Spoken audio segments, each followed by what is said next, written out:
1950s में एक 18 साल के लड़के ने अरब गवर्नमेंट को बेवकूफ बनाया। एक्चुअली हुआ यह था कि इस साल यमन की करेंसी रियाल अचानक से कम हो रही थी, तो यमन गवर्नमेंट ने इसकी पूरी इन्वेस्टिगेशन करने का फैसला लिया। 3 महीने की इन्वेस्टिगेशन के बाद ये 18 साल का लड़का पकड़ा गया और पूछताछ के बाद पता चला कि उसे जॉब से जितने भी पैसे नोट्स की फॉर्म में मिलते थे वो उसे रियाल के कॉइन्स में कन्वर्ट कर लेता था। अब क्योंकि ये रियाल कॉइन असली चांदी के थे और जो उस वक्त मार्केट में सिल्वर का प्राइस था वो बहुत ज्यादा था इन कॉइन्स की फेस वैल्यू से, इसलिए ये 18 साल का लड़का इन कॉइन्स को पिघलाकर ब्रिटिश बिजनेसमैन को सिल्वर के प्राइस पर बेचता था और हर बार 10 गुना का प्रॉफिट करता था। ये 18 साल का लड़का और कोई नहीं बल्कि खुद रिलायंस के फाउंडर धीरूभाई अंबानी जी थे। इस स्टोरी से ये तो पता चलता है कि धीरूभाई अंबानी हर सिचुएशन में पैसा कमाने का तरीका पता कर लेते थे और कितने अच्छे बिजनेसमैन थे। लेकिन क्या आपको पता है कि धीरूभाई पर एलिगेशंस हैं कि उन्होंने साल 1989 में अपने एक सीनियर एम्प्लॉय कीर्ति अंबानी को बॉम्बे डाइंग कंपनी के ओनर नूसली वाडिया की मर्डर की प्लानिंग करने के लिए कहा था,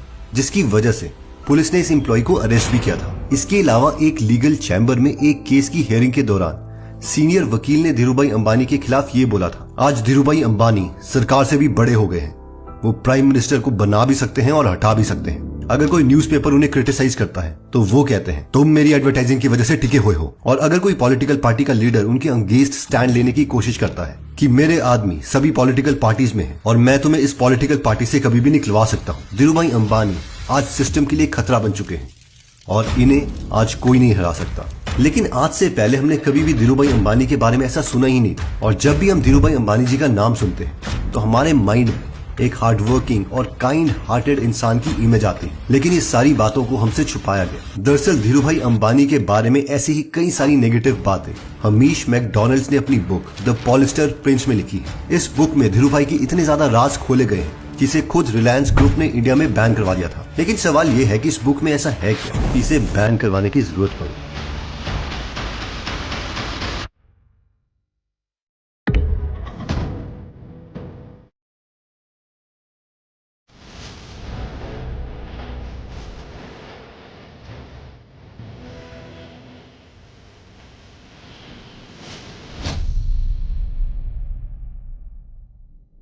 नाइनटीन 1966 में धीरूभाई ने पॉलिस्टर यार्न के बिजनेस को स्टार्ट किया। इस बिजनेस में बहुत पैसा था, इसलिए बहुत से बिजनेसमैन इस बिजनेस को करना भी चाहते थे। धीरूभाई को पता था कि अगर इन कॉम्पिटिटर से जीतना है तो सिर्फ अच्छे पॉलिस्टर से धंधा नहीं बनेगा, बड़े बड़े पॉलिटिकल लीडर्स और गवर्नमेंट ऑफिशियल के साथ रिलेशनशिप बिल्ड करना जरूरी है। धीरूभाई ने किया भी ऐसे ही। उन्होंने इंदिरा गांधी, मोरारजी देसाई, राजीव गांधी, वीपी सिंह, पीवी नरसिम्हा राव और प्रणब मुखर्जी जैसे कई बड़े लोगों के साथ अच्छे रिलेशंस बनाए और उनको इसका फायदा भी हो। फॉर एग्जाम्पल 1979 में रिलायंस इंडिया के टॉप 50 बड़े बिजनेसेस में भी नहीं आता था, लेकिन 4 सालों के बाद वो इंडिया की टॉप 5 कंपनीज में से एक बन गया। देखिए, पॉलिस्टर यार्न के बिजनेस में धीरूभाई के 2 और लोगों के साथ कंपटीशन थे, जिसमें पहले थे बॉम्बे डाइंग के चेयरमैन नूसली वाडिया और दूसरे थे और के सिल्क मिल्स के कपिल मेहरा। अब कपिल मेहरा जी को तो आसानी से अपने रास्ते से हटवा दिया गया। उन पर अचानक से टैक्स चोरी के फेक चार्जेस लगवाए गए, यहाँ तक कि उनके बेटे को पताल गंगा में लोकेटेड उनकी फैक्ट्री से किडनैप करके पीटा गया और दूर किसी सुनसान जगह में फेंक दिया गया। पॉलिस्टर में दूसरे कॉम्पिटिटर थे मिस्टर वाडिया, और वाडिया जी एक स्ट्रॉन्ग कॉम्पिटिटर थे और इनका पुश्तैनी बिजनेस था। और धीरूभाई और वाडिया जी की वॉर काफी सालों तक चली। इस वॉर की शुरुआत 1978 से स्टार्ट हुई, जब वाडिया जी ने डीएमटी प्लांट को सेटअप करने के लाइसेंस के लिए अप्लाई किया और उन्हें इसकी परमिशन मिल गई। ये चारों केमिकल्स हैं और इस पूरी वीडियो में हमें बस ये याद रखना है कि इन चारों केमिकल्स का यूज कहीं ना कहीं पॉलिस्टर को बनाने में किया जाता है, और इसी पॉलिस्टर की वॉर चल रही है धीरूभाई अंबानी और वाडिया जी के बीच में। अब वाडिया जी को डीएमटी की परमिशन तो मिल गई, लेकिन धीरूभाई के क्लोज रिलेशन इंदिरा गांधी के सेक्रेटरी के साथ थे, जिसके साथ मिलकर अंबानी ने वाडिया का डीएमटी का लाइसेंस कुछ महीनों के लिए ब्लॉक करवा दिया। वाडिया जी की मुसीबत यहाँ पर खत्म नहीं हुई थी। दरअसल वाडिया जी ने एक अमेरिकन कंपनी से सेकेंड हैंड डीएमटी मशीन खरीदी थी। जब शिपमेंट इंडिया में आई तब उसे 4 हफ्तों तक कस्टम ने परमिशन नहीं दी, और थोड़े टाइम के बाद कस्टम के कलेक्टर एस श्रीनिवासन ने कहा कि मुझे शक है इन मशीन्स पर, इसलिए पहले हम सारी मशीन्स की अच्छे से इंस्पेक्शन करेंगे, जिससे वाडिया जी की कंपनी को और मुश्किल होगी पॉलिस्टर बनाने के लिए। अब इंटरेस्टिंग बात तो यह है कि जो श्रीनिवासन जी थे, जिन्होंने इस इंस्पेक्शन का ऑर्डर दिया था, जब वो सरकारी जॉब से रिटायर हुए तब रिलायंस ने उन्हें एज एन एडवाइजर हायर कर लिया। धीरूभाई वाडिया जी को पूरी तरीके से डिस्ट्रॉय करना चाहते थे। वो चाहते थे कि उनके सामने कोई कंपटीशन ना रहे, जिसके लिए धीरूभाई ने वाडिया के खिलाफ एक और मुसीबत खड़ी कर दी। अब जैसे कि हमने पहले देखा था कि पॉलिस्टर के लिए पैराक्सीन नाम के केमिकल की रिक्वायरमेंट पड़ती है, तो अंबानी जी ने क्या किया कि 1988 में इलीगली पैराक्सीन मैन्युफैक्चरिंग का प्लांट खुद ही सेटअप कर लिया। अब होता यह था कि पॉलिस्टर बनाने के लिए धीरूभाई को जब पैराक्सीन की जरूरत पड़ती तो वो इसे अपने प्लांट से ही ले लेते, जिसकी इन्होंने परमिशन भी नहीं ली थी। जबकि वाडिया जी को जब पैराक्सीन की जरूरत पड़ती तो वो उन्हें बाहर से इंपोर्ट करना पड़ता। अब अचानक से मार्च में कुछ अजीब सा हुआ। पहले तो पैराक्सीन की कीमत वर्ल्ड वाइड $400 से इंक्रीज होकर $685 हो गई। साथ ही में किसी ने गवर्नमेंट की हेल्प के लिए पैराक्सीन पर कस्टम ड्यूटी 85% से इंक्रीज करवा के 120% कर दी। मतलब पैराक्सीन सिर्फ वाडिया जी के लिए महंगा हुआ था, धीरूभाई अंबानी जी के लिए नहीं। ठीक इसी वक्त रिलायंस को फाइनेंस मिनिस्ट्री की ओर से जो उनका पतालगंगा वाला प्लांट था उसे रिफाइनरी का स्टेटस दे दिया गया, जिसकी वजह से हुआ ये कि रिलायंस इंडिया की लोकल रिफाइनरी से नेप्था को 1 लाख रुपए पर टन के बजाय 30,000 रुपए पर टन के डिस्काउंटेड प्राइस में परचेज कर सकती थी। हम ऑलरेडी देख चुके हैं कि नेप्था भी पॉलिस्टर बनाने के लिए ही यूज होता है। अब नेप्था धीरूभाई अंबानी जी के लिए और सस्ता हो गया था, जिसका मतलब था कि धीरूभाई अंबानी बहुत ही सस्ते में पॉलिस्टर बना पाएंगे, जबकि बॉम्बे डाइंग के वाडिया जी को पॉलिस्टर बनाने के लिए बहुत पैसे खर्चने पड़े। अब क्योंकि वाडिया जी को पैराक्सीन महंगा पड़ रहा था, तो अंबानी जी ने वाडिया जी से कहा कि वाडिया जी हमसे पैराक्सीन खरीद लो। वाडिया जी के पास कोई ऑप्शन नहीं था, क्योंकि बाहर से तो पैराक्सीन बहुत महंगा पड़ रहा था। लेकिन धीरूभाई अंबानी ने सोचा कि ये पैराक्सीन मैं अपने कॉम्पिटिटर को सस्ते में क्यों दूं, इसलिए उन्होंने पैराक्सीन वाडिया जी को 28,000 रुपए पर टन के हिसाब से दिया, जो कि ब्यूरो ऑफ इंडस्ट्रियल कॉस्ट से 7,000 रुपए ज्यादा था। यानी सरकार बोलती रही कि इस पैराक्सीन का MRP इतना है, इससे महंगा मत बेचना। लेकिन अंबानी जी को कोई फर्क नहीं पड़ा और अपने कॉम्पिटिटर से भी पैसे कमाए। अपने कॉम्पिटिटर को चीजें महंगे में बेचना ये तो बिजनेस मूव थी, लेकिन उसे डराना भी तो जरूरी था। अंबानी जी पर यह एलिगेशन है कि वो वाडिया के पूरे बिजनेस को खत्म करना चाहते थे, इसलिए वाडिया जी को मर्डर की धमकियां मिलती रही और एक टेररिस्ट ने उनके बेटों को किडनैप करने की भी धमकी दी थी। 18 नवंबर 1985 को CBI एक FIR फाइल करती है, जिसमें मिनिस्ट्री ऑफ कॉमर्स और फाइनेंस के सारे ऑफिशियल्स पर ये एलिगेशंस लगाए गए कि उन्होंने अपनी पोस्ट का मिसयूज किया और रिलायंस को बेनिफिट पहुंचा। दरअसल हुआ यह था कि 29 मई 1985 को सरकार ने यह अनाउंस किया कि PTA को कोई भी बाहर वाली कंट्री से खरीद नहीं पाएगा, उसे पहले PTA इंडियन कंपनी से ही खरीदना पड़ेगा। बट साथ में इंडियन गवर्नमेंट ने यह भी रूलिंग निकाली कि जो लोग ऑलरेडी 29 तारीख तक फॉरेन कंट्रीज को PTA का ऑर्डर दे चुके हैं, वो अगले 90 दिनों तक अपने ऑर्डर ले सकते हैं, क्योंकि सरकार ये नहीं चाहती थी कि इंडियन कंपनीज को नुकसान हो। ऐसा ना हो कि PTA के लिए किसी इंडियन कंपनी ने फॉरेन कंट्री को पैसे दे दिए हो और सरकार की रूलिंग की वजह से उन्हें ये सामान मिले ही ना। अब वाडिया जी को लगा कि PTA की इंडिया में क्वालिटी तो अच्छी है नहीं, इसलिए जो भी पॉलिस्टर बना रहे हैं वो सब PTA इंडिया से नहीं लेंगे, बल्कि उनकी कंपनी से DMT खरीद लेंगे, क्योंकि DMT का यूज करके भी अच्छी क्वालिटी का पॉलिस्टर बनाया जा सकता है। पर वाडिया जी भूल गए कि अंबानी का दाव अभी बाकी है। जिस दिन यानी 29 तारीख को सरकार की जब रूलिंग आई थी, तो ये पता चला कि 29 से सिर्फ 2 दिन पहले यानी 27 और 28 को किसी ने फॉरेन से बहुत ज्यादा PTA ऑर्डर करवा रखा था और ये धीरूभाई अंबानी थे। और ये PTA का ऑर्डर कोई छोटा मोटा ऑर्डर नहीं, बल्कि पूरे 1,14,000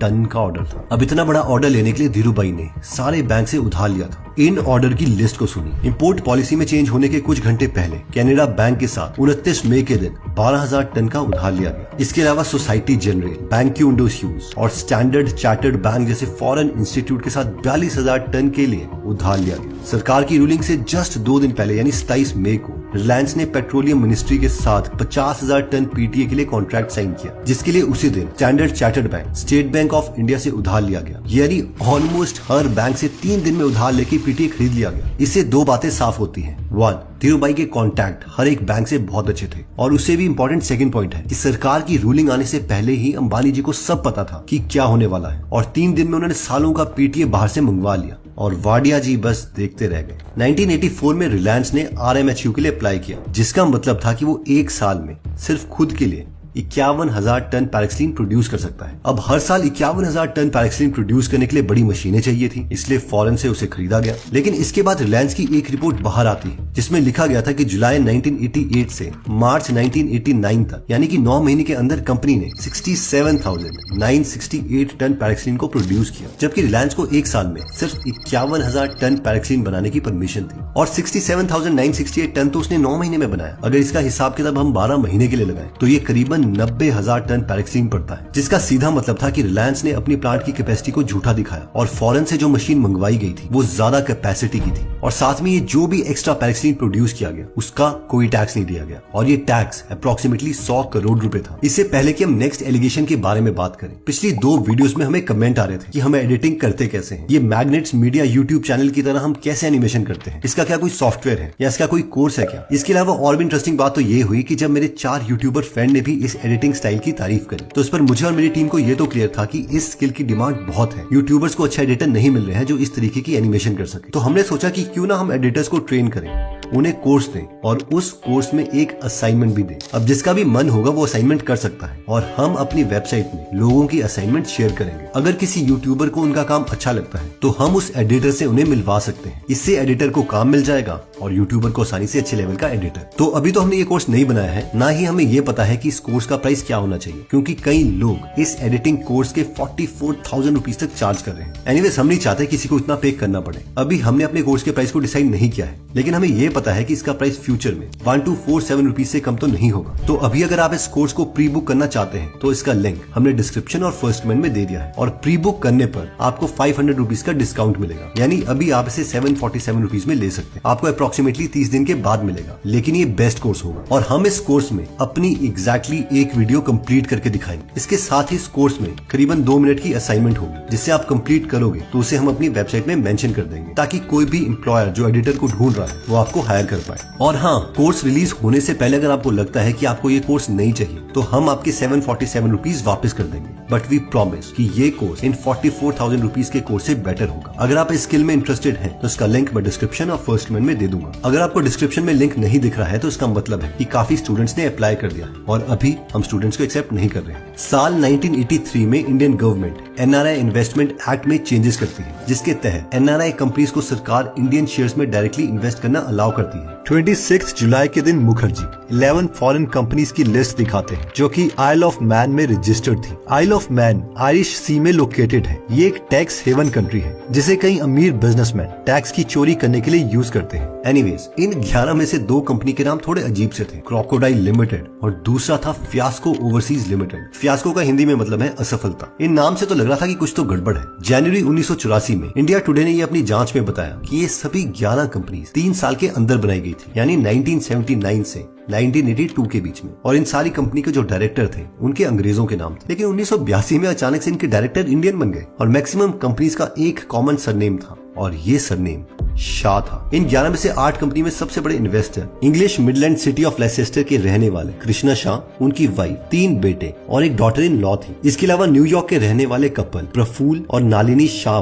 5 कंपनीज के डायरेक्टर थे। 20 अगस्त 1982 को आरबीआई ने एनआरआई कंपनीज पर एक रूल चेंज किया था कि एनआरआई कंपनीज इंडिया में 1 लाख रुपए से ज्यादा इन्वेस्ट कर सकती है। इसके ठीक 3 दिन के बाद आइल ऑफ मैन की 3 कंपनीज ने रिलायंस में इंडिविजुअली 2-2 करोड़ रुपए इन्वेस्ट किए। सिमिलरली 24 सितंबर को 4 और कंपनीज ने अप्लाई की। 15 अक्टूबर को 6 और कंपनियों ने सेम प्राइस पर शेयर खरीदे। अब इंटरेस्टिंग बात यह है कि इन सब कंपनियों के डायरेक्टर कृष्णकांत शाह थे, जो कि धीरूभाई के ओल्ड क्लासमेट थे, जिनकी धीरूभाई ने 1947 में हुए जूनागढ़ कम्युनल दंगों में जेल से बाहर निकलने में हेल्प करी थी। शाह एक मिडिल क्लास आदमी थे। शाह के पास करोड़ों रुपए नहीं थे इन्वेस्ट करने के लिए, ना ही वो इतने बड़े बैंक से लोन ले सकते थे। एलिगेशंस ये है कि ये सब धीरूभाई का करा धरा है। जिस साल इन कंपनीज ने रिलायंस में इन्वेस्ट किया उस साल रिलायंस का स्टॉक प्राइस 104 रुपए से बढ़कर 186 रुपए हो गया, यानी 78% का जंप, और इससे अंबानी जी ने और फंड्स उठा के रिलायंस को एक्सपैंड किया।